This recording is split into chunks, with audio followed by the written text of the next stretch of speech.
Is all our media ready? Okay. Hello, everyone. My name is Lieutenant Jim Soklik. I'm the Public Information Officer for the Colorado Springs Police Department. Thank you, everybody, for being here today. This afternoon, we'll provide an update on what we know so far in regards to the mass shooting that occurred Sunday. We'll also be releasing the names of the victim and the suspect. As you know, first we will have Chief Niski of Colorado Springs Police Department, and that's spelled Vince, V-I-N-C-E, Niski, N-I-S-K-I, and he will speak. And they will have Lieutenant Joe Frabile of the Violent Crime Section. He will also provide a timeline of events, and that is Joe, J-O-E, Frabile, F-R-A-B-B-I-E-L-E. Following these speakers, we'll open up for questions. So please hold off asking any direct questions until then. For the meeting in the room, we also have an informational packet available at the end that has everybody spelling the information of, like I said, the victims, the deceased, as well as all the spelling of their names. We're also going to find in that packet are photographs of the victims. These have been provided by the family members, and these are the photographs they would like you to use when remembering their loved ones. At the end of this conference, all that information will also be posted on social media for those people who can't attend, and also for our citizens, so they'll be able to gather that information. Now I'd like to invite Chief Niski to the podium.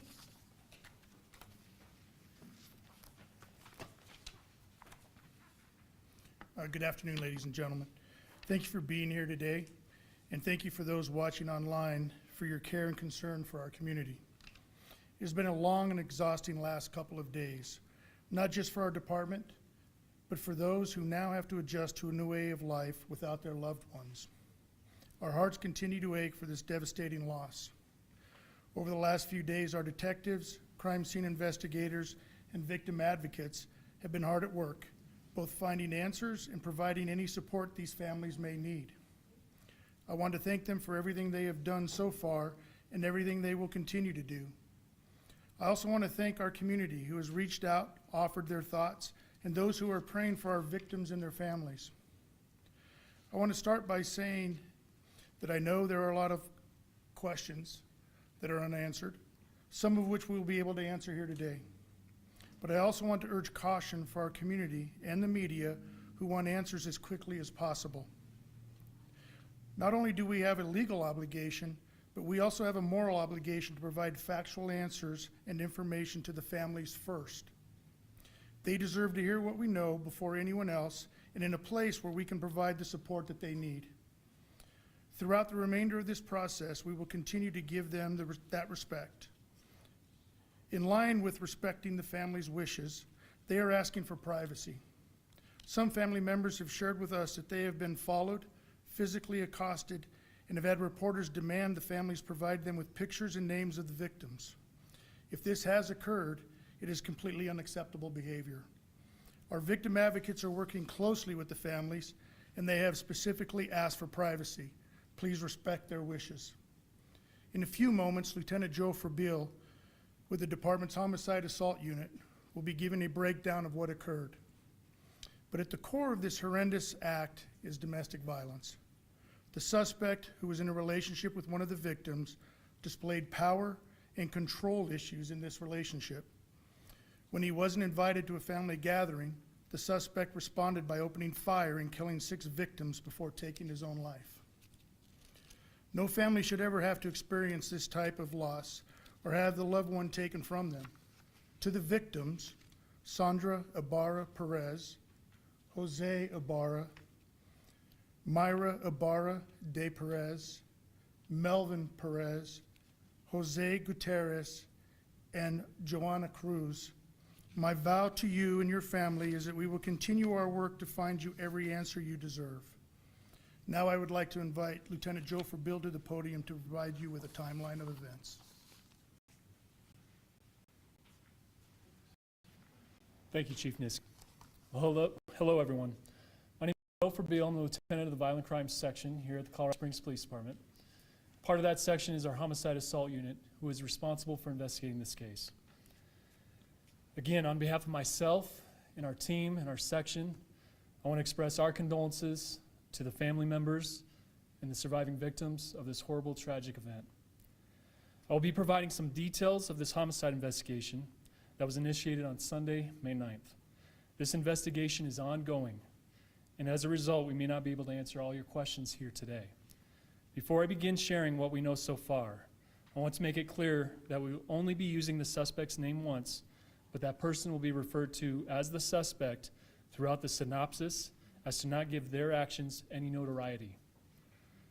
On Saturday, May 8th, two families gathered together at a residence in the 2800 block of Preakness Way here in Colorado Springs, Colorado, to celebrate the birthdays of their family members. The families are associated to one another through the marriage of Melvin Perez and Myra Ibarra de Perez, who were both present along with their children. Among the many attendees were Myra's siblings, Jose and Sandra Ibarra. The party was at the residence of Melvin's mother and stepfather. Melvin's mother was identified as Joanna Cruz. Miss Joanna Cruz also had other children present at the party, one of which was Jose Gutierrez Cruz. When the suspect arrived, there were 10 family members present at the residence, 7 adults and 3 children, ages 2, 5, and 11. We have recovered evidence showing that the suspect arrived at the residence alone. The suspect entered the residence and shot all 6 victims in quick succession. The suspect then shot himself shortly thereafter. On Sunday, May 9th, the Colorado Springs Public Safety Communications Center received 3 911 calls, 2 calls at 12:18 a.m. and 1 call at 12:22 a.m.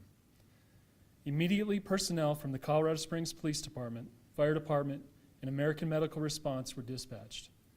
One of the calls originated from a phone from inside of the residence and captured the sound of rapid gunfire. A second call was received nearly at the same time from a neighbor who also reported hearing gunfire coming from the location of occurrence. One adult family member was able to escape the residence unarmed as the shooting was occurring. The 3 children remained inside the residence during the occurrence and were also unharmed. The evidence supports the children were in close proximity to the shooting event and to some degree witnessed what happened. The adult who escaped placed the 3rd 911 call that was received at 12:22, who reported that someone had shot their family.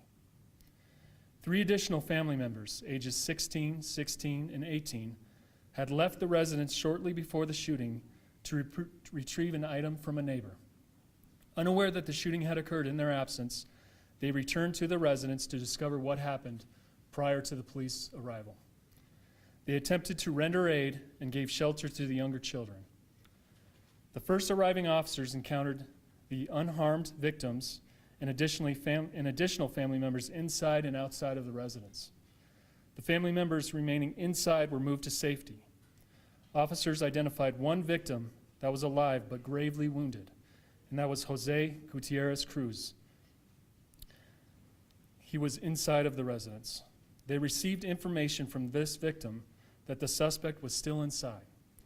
This information was accurate, but the officers were unaware of whether or not the suspect was deceased. As a result, the officers conducted a protective sweep of the entire residence to locate the suspect. They were able to shield the surviving victims while clearing the residence and immediately began rendering medical assistance while other officers continued to clear and secure the residence. As soon as the residence was secure, the lone surviving victim was transported to a medical facility for advanced life-saving efforts, but unfortunately succumbed to his injuries. A secondary sweep was then conducted inside the residence with medical personnel to check for signs of life with all the individuals who remained inside, but they were all deceased. Detectives assigned to the Colorado Springs Police Department's Homicide Assault Unit were notified a short time later and responded to the scene to assume responsibility for this investigation. The suspect in this case was identified as 28-year-old Teodoro Macias of Colorado Springs. The suspect had been dating one of the victims, Sandra Ibarra, for approximately 1 year. The suspect was not invited to the family gathering, and evidence supports he became upset over that lack of an invitation. The suspect had a history of controlling and jealous behavior towards the victim. This behavior in particular was most obvious with trying to isolate her from her family and making efforts to prevent her from attending family events. There are no previously reported occurrences of domestic violence between the two in that relationship with the local police departments here. Through the course of the investigation, investigators have not learned of any unreported physical altercations between the two during the course of their one-year relationship. The suspect does not have a criminal history.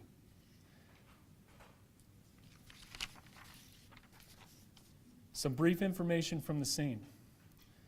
The firearm was recovered under the suspect. The firearm was loaded and there was live ammunition remaining in the magazine that was seated in that handgun. One empty 15-round magazine was also recovered from the scene, along with 17 shell casings. The firearm used was a Smith & Wesson M&P 9mm semi-automatic handgun that was equipped with two 15-round magazines. It was purchased, one of which was empty and left on the scene. It was purchased from a dealer back in 2014 at a local gun store. The suspect did not purchase the firearm during that transaction.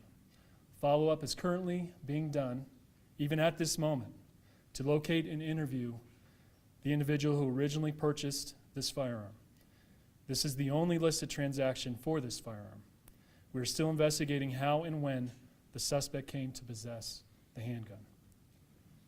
Chief?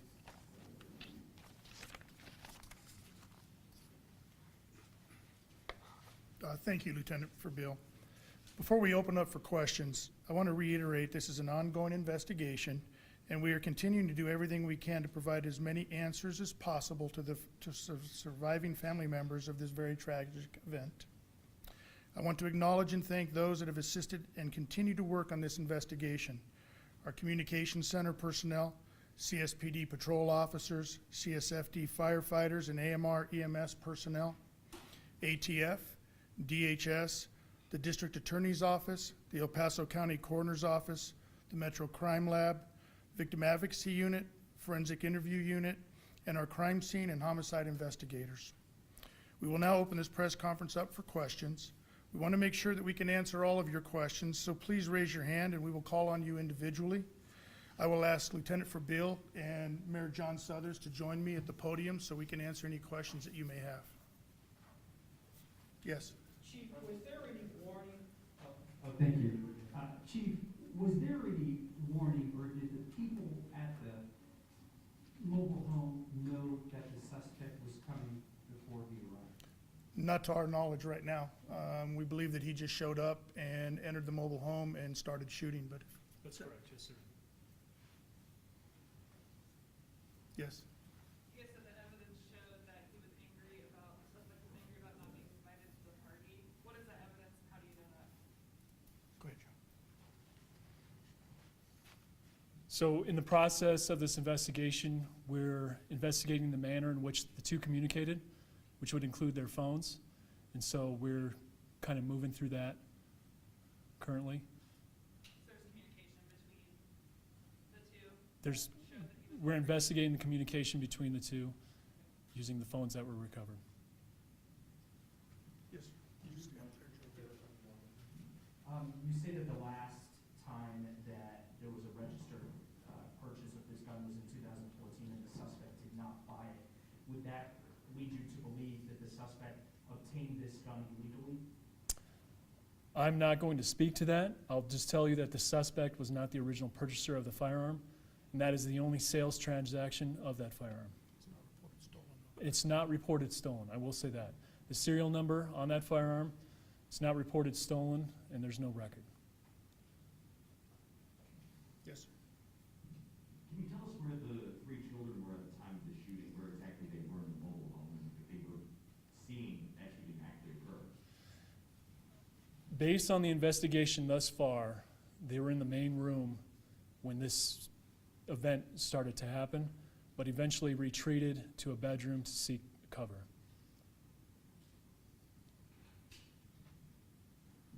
A follow-up question to that, what about the adult survivor? Where was he at the time of this?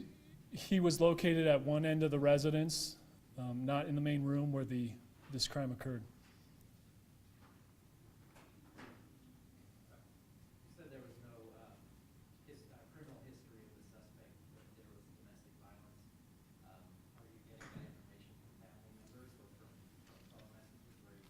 So what I said was there's no reported occurrences, documented incidents of domestic violence between the two.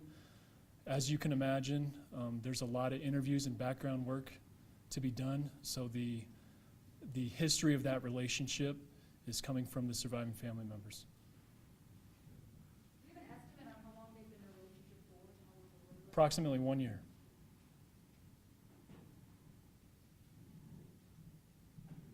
Do you have any indication that he had been to this home before, the suspect? To my knowledge, I'm unaware if he's been to this residence before this occurrence. What happens to the house now? Has it been returned to the family? Is it still active and in your control, or is it open now? So we've released the crime scene, and it's in the care of the surviving family members. Was there any reports that the suspect had attempted suicide before in his past? Have you been able to check his background out regarding that? I'm unaware of any of anything to do with that.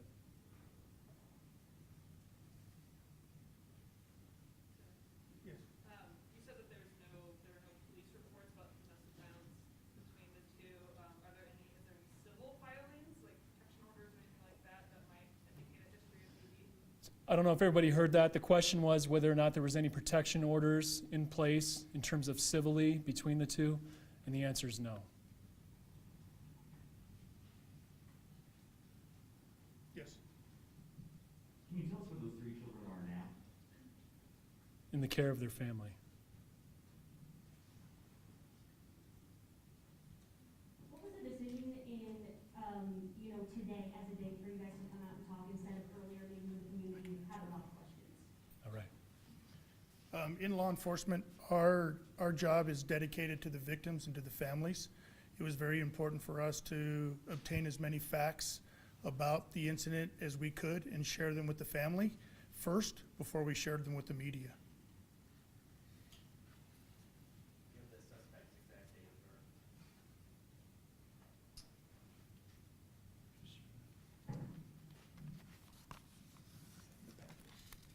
I think just his age in the packet, that is something we can provide at a later time. We'll get it to you at a later time. How are the kids doing? Are you guys providing any counseling to them? So we have a very robust victim advocacy unit that have been in constant contact with the family along with personnel from Department of Human Services. What comes next in the course of your investigation? What are you working on now? We still have a few unanswered questions, some of which related to that firearm. So our investigators are working very, very diligently to get as many answers as we possibly can for the family members that have survived this tragic event. Did all 3 children lose parents that day?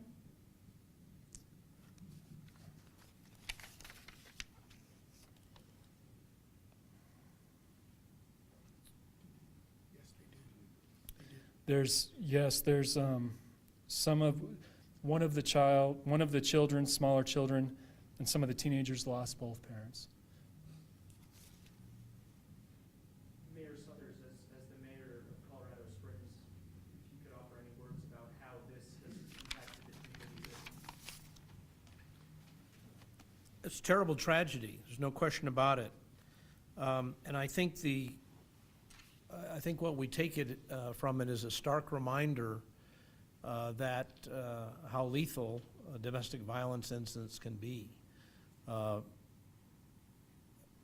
20 to 25% of the victims of homicides related to domestic violence are not the people involved in the relationship, but are either police officers that respond, are family members, or bystanders. And what we have here is, a situation where all these people were together. He apparently had anger directed at the adults and his partner, and the tragic consequences are, unfathomable. We've got children orphaned by this situation, and we've got incredible number of families adversely impacted, and that in turn impacts the community. So I guess my message would be, you know, we've had, in Colorado, we've had domestic terrorism incidents where lots of people were killed. We've had random acts, like going into a King Soopers or a movie theater, but let's not forget about the lethality of domestic violence. Another question for the investigators, will there be a toxicology test done on the suspect to see if there were any alcohol or drugs in his system? Yes, that's normally a normal course of action for our El Paso County Coroner's Office at the time of autopsy. And also, can you tell us, this was a mass shooting for officers, I don't know, sir, if you were there, or if there was an officer who was there, can tell us how this has impacted officers and how the officers are doing after something like this? Well, we have a wellness program here at the Colorado Springs Police Department, and along with peer support that has continually reached out to the shifts that responded to that, as well as our investigative team here at the Police Operations Center. Is this the deadliest shooting in Colorado Springs history? And then where does it rank in state history?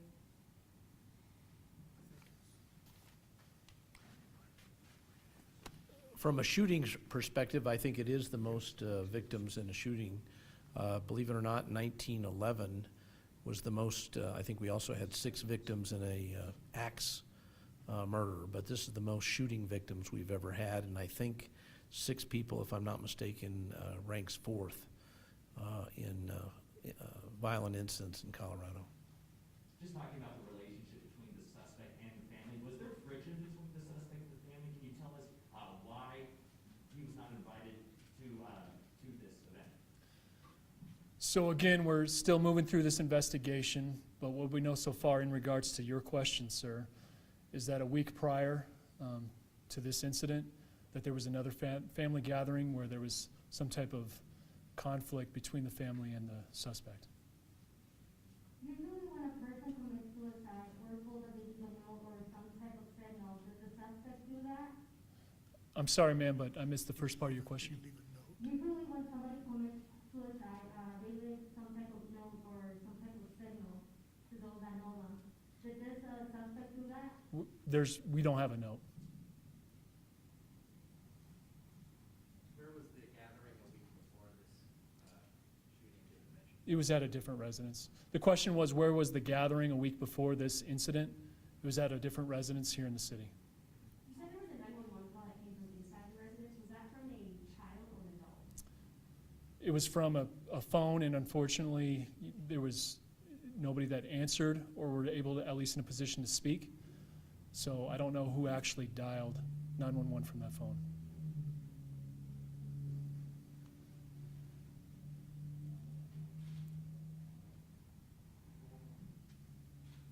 Just talking about all the shots fired, do we believe that maybe the suspect was trying to possibly kill more victims in this case, but missed?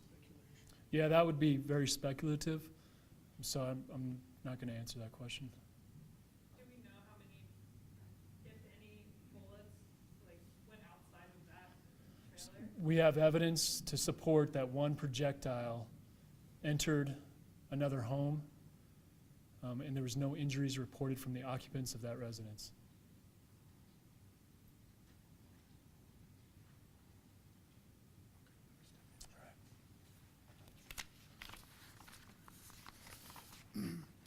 I just want to thank everybody for being here today, and for everyone's care and concern about our community. This will end our press conference, but Lieutenant Sokolik will be here to give you more direction on any further information coming out of our office. So thank you again very much.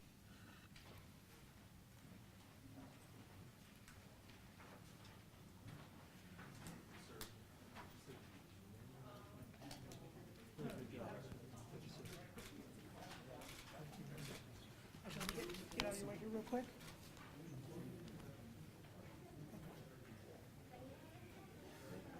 So real quick, folks, for the media partners here,